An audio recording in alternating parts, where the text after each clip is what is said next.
Hello everyone, Lars Sneeze is here, and welcome back to another gaming breakdown. Today we're breaking down a game I broke down maybe like a year or two ago, depending on when you watch this. I think this was like maybe 2 years ago when I broke down this game, and it's Oxygen Not Included. Now I know what you're wondering, why are you breaking down this game? You already broke it down, we kind of know what kind of game this is.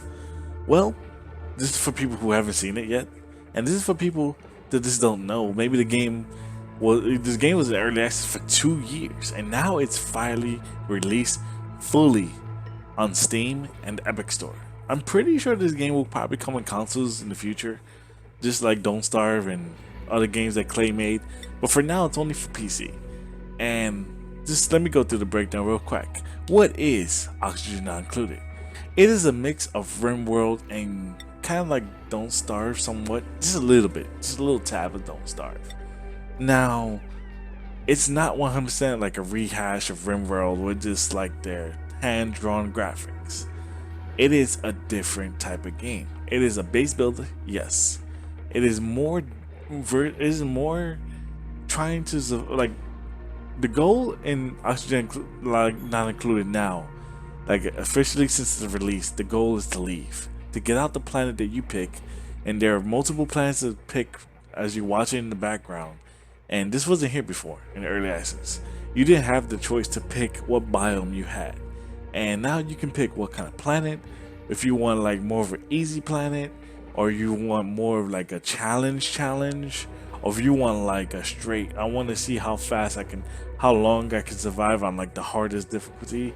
There's like two options you could pick. You could pick a survival, or I forget what it's called. I think like chill or tamed. I forget what it's called, but like this is like a more of like an easy version. Like you don't have to worry about things going wrong so fast. You can things will go wrong, but you have more of a chance to breathe and suss out the situation. Now, while you're watching, I'm just really looking at the planets because like I said, this was new and this was not included in the early access. So I'm just trying to see what kind of things, what kind of materials or biomes are in there. Some have some weird ones, like some say volcanoes. Some I don't know what that means.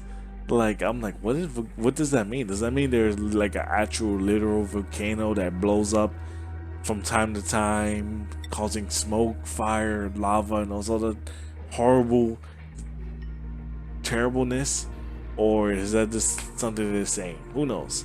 This is a new feature. I didn't really experiment with the world. I'm gonna show you a little bit of the beginning of the game.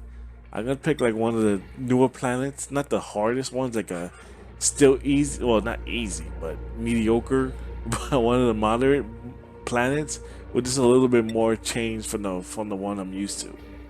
And I didn't know that. I do like the fact that they add new planets, and this adds for a whole lot of replayability. And that this game's already replayable as hell, and you add more with just different biomes. Now, you get to see two different playthroughs while I'm watching. This is more the beginning, so just like RimWorld, you get 3 choices. You can reroll if you don't like the stats or the positives and negatives of the person that you have.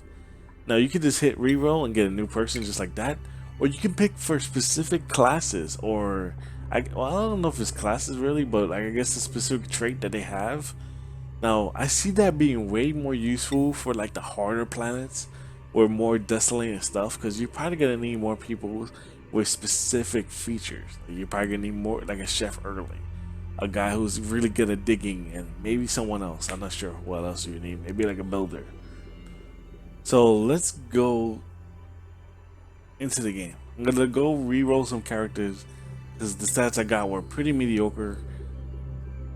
You can pick your class, or you can just go keep re-rolling depending on what you want. Like they're gonna have a positive trait, like they're gonna be good at one thing or multiple things, and they're gonna have a negative trait. They're gonna suck at do something. They're either gonna eat too much food, consume too much air. They're going to do something that they snore. That's another negative one. So you can't put certain people. You can't put them close to anybody because they gotta have like a little radius around them when they're sleeping. And if anyone's in that radius, they're just gonna wake up and not enjoy life really, or just not enjoy sleep. They're gonna be really pissed. So I kind of just stuck with these people. This is like the best of the best. You can change the name. You can't customize a person once you pick them, though, unfortunately, which is kind of sad. But it's whatever. When you get your planet, and when you they literally throw you in the wild. They tell you, "Hey, you are in an alien planet. Pretty much have fun and good luck, Godspeed." So you have to pretty much pause immediately. I recommend pausing and suss out what the hell you're gonna do first. Now, first you want to see the biome, see what's around you, see what's the closest thing to, I guess, safe. Well, safety, yes, and maybe like depending on what's your priority. My priority first was to get to the water biome, so that way I could make food and get to pretty much water as soon as possible. So I'm gonna break up some of the things so that way I can have more space to move around and just resources in general, just so I can make stuff. Now, as you guys break, as your characters break blocks, you get options to build more things because they're gonna have just the resources to do it. And depending on the planet, those resources might be way more harder to get versus others. Like some planets have less metal, some have more metal, but less like food, like harvests and stuff like that. Some have probably like more wildlife, so they'll have like more creatures you could tame, but they're way more hostile. Maybe something, I don't know what negative trait they'll have for that, but they'll have a negative trait for that. Trust me. So this is the beginning of the game. You can speed the time up if you want. Now, when you speed up the time, you speed up the time for everything. So they're gonna run faster, and time's gonna move a hell of a lot faster. So they're gonna end up falling asleep real quick. So I recommend at first, maybe if you don't play, if you're not used to playing this game, start with the regular speed or maybe just slightly fast forward, so that way you don't just feel like they're taking forever to do something. Now, as you as I continue them making, making them do what random stuff, so I could get more access to my little farm, to my little base for now. This is an ant farm game, so the only direction you can go is left, right, up, and down. It's the only directions you can go. And as you continue further, I don't know if you're noticing, but the area starts to brighten up more, as this is more of your planet, and the biomes is gonna start showing you more things that it has. Which is, at first, if you don't move nowhere, if you just stay in a little small circle, then the biomes is gonna be, you're gonna see nothing.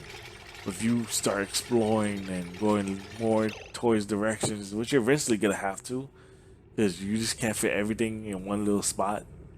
So you gotta eventually need to venture out and make your home. So pretty much I'm making bathrooms so that way these guys don't pee themselves on the floor, which they will do if they don't get a bathroom in time.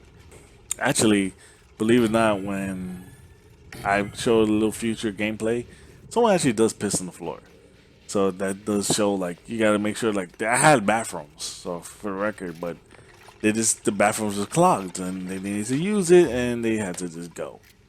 So early on the game is probably the hardest. You'll be struggling trying to figure out materials, what to build next, what's more priority versus another, because you're gonna have to either choose between oxygen or liquid or gases, and you need to figure out what to do and what to do first and what to do like next, and have a goal in mind. And in order to do all that stuff, you have to build a research station. And when you build your little research station, as I'm going to show you in a few seconds, as I forward the game a little bit, the research tree is a lot more impressive than it used to be. So now, let's go. Now, it's a little bit more further, like a little bit further. I'm talking like maybe like 20 minutes in more. Now, before, the research station that they had was very, very non-existent, barely anything. Now, this is a very somewhat a little bit intimidating of a game. Like, look at this research tree. Like, look how much stuff that they added in this game that you can make or just decide to ignore. It's all your choice. You can make everything. You can make nothing. Well, you have to make something because you will die if you die.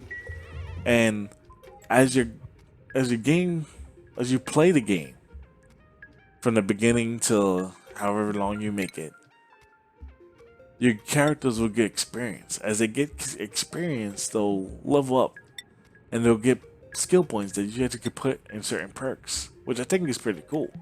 This wasn't in the early access game. This is something they actually added. I don't know when, but they added now, and it's really really cool and very impressive. That you can make like a disciple, a duplicate, if you actually like them, and then they get more skill points. Then they actually you make them more valuable, and you want them to survive longer. So it's really cool. Now, if you do want them to like, oh, okay, I want them to prioritize certain things, they have this behemoth of a schedule depending on how many people you have.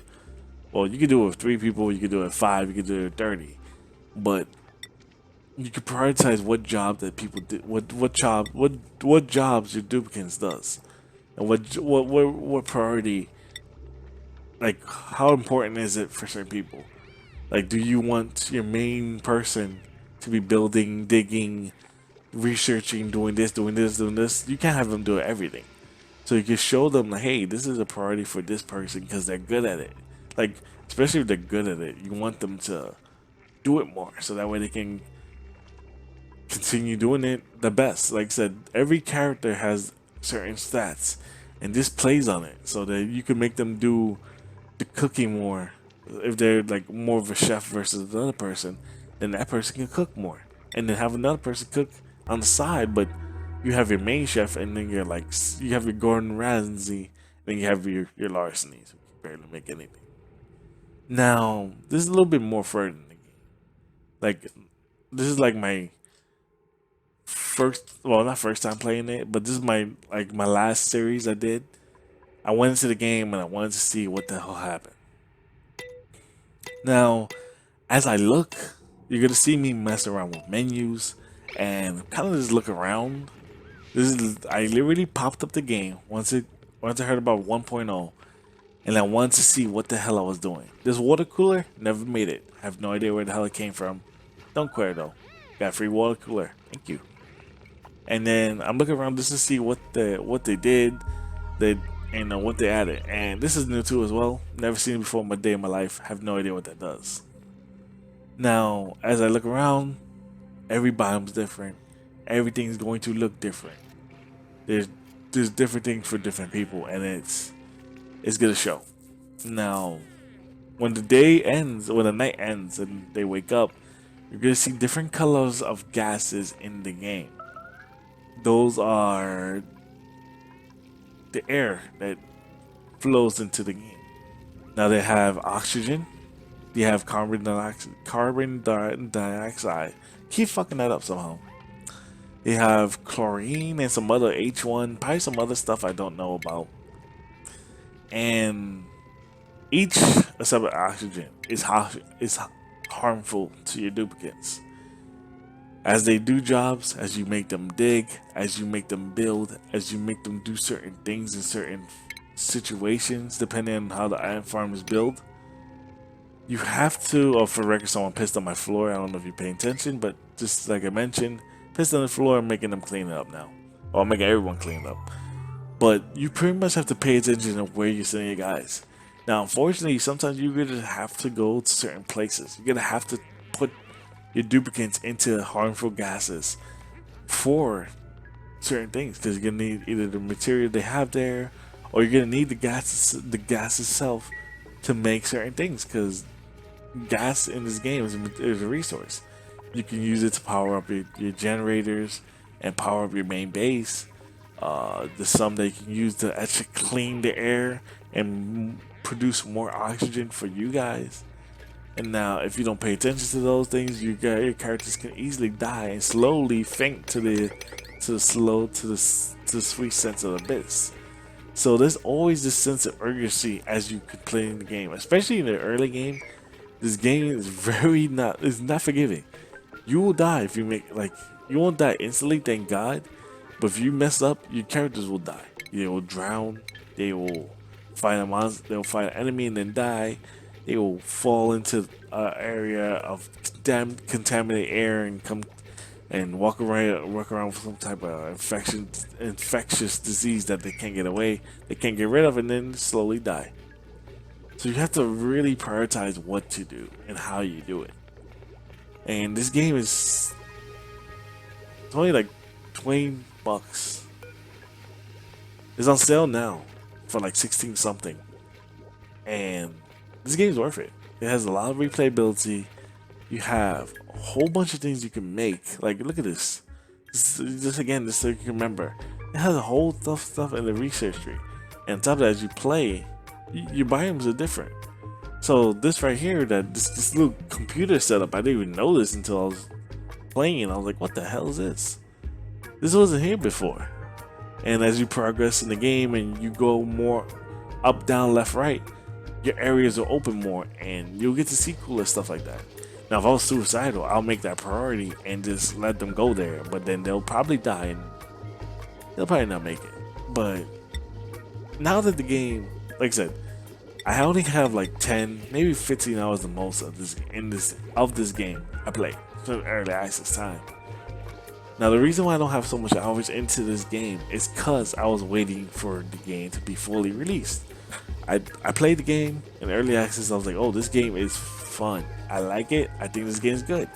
I want to wait until it's fully fleshed out. Now the game is fully fleshed out and it has a whole bunch of crap you can do. I want to play this game and I want to make it serious. So I hope you guys check out this whole breakdown and look forward to the Oxygen Not Included series. Hope you guys enjoy that as well. But that's it, guys. Hope you enjoyed what you see. If you did, hit the like button, subscribe, comment below. Let me know if you guys like this breakdown and want to see more of it. I'm coming back, guys. It's for the record. This is my first video. I was sick. A lot of crazy things. Summer. It's hot. I'm dying. Yeah, you know, all that stuff. But I'll see you next time.